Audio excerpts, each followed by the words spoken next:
This week on the campaign trail, Hillary Clinton easily added to her lead while Rudy Giuliani fought to keep his, begging the question just what would happen if a third-party candidate got into the race. Joining us now, this week's Informed Sources, Republican strategist Ed Rogers here in Washington, and Democratic strategist Mike McKay. Ed, I'll begin with you. Sure. Former Governor Mike Huckabee has said that he will not take any or entertain any offers on becoming a third-party candidate. Do you think that that is a sincere statement? I sure do. There's nothing about Huckabee's career that suggests he would be a part of a sabotage effort on the Republican part to deprive Hillary or Obama or some Democrat from becoming president. Mike Huckabee has been a Republican office holder, a Republican governor. He's running for the Republican nomination.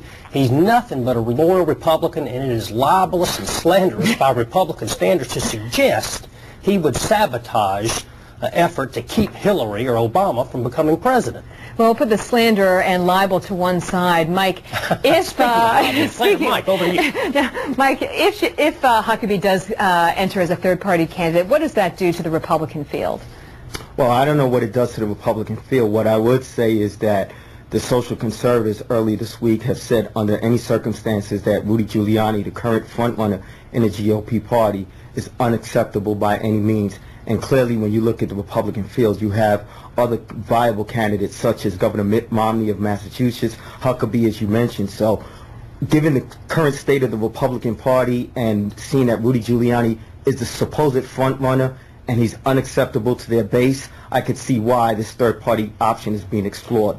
Do you think conservatives will come around to Giuliani because they will see him as the only person who has a chance of beating Hillary, or do you think they're going to hold their ground and say that he continues to be unacceptable? Well, that's what the campaign is for. It is certain that Rudy Giuliani has a big foothold and a big welcome in the Republican Party.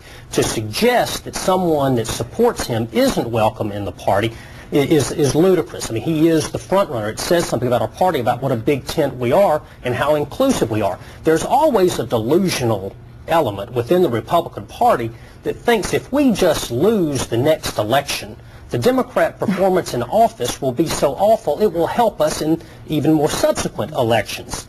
That's wrong. In politics, the goal is to win. The goal is to always to win, not to lose. And it should be Republican office holders, Republican leaders everywhere should keep there from being a sabotage effort, period, regardless of who the nominee is. The final point we wanted to get to has to do with the staffing up in New Hampshire. We had new numbers this week that showed that in many cases the Democrats are staffing at 5 times the rate of the Republicans. Mike, what do you think explains this? Well, the answer to this is very simple. The energy behind the Democratic candidates is just amazing. You saw this week record numbers of fundraising amounts for Senator Hillary Clinton again, and bringing 100,000 new donors in. So the answer to this is very simple. More money equals more resources, which means they can add more staffing. But I just want to digress for a quick second to address what Ed just mentioned about this big tent in the Republican Party. I will be very surprised.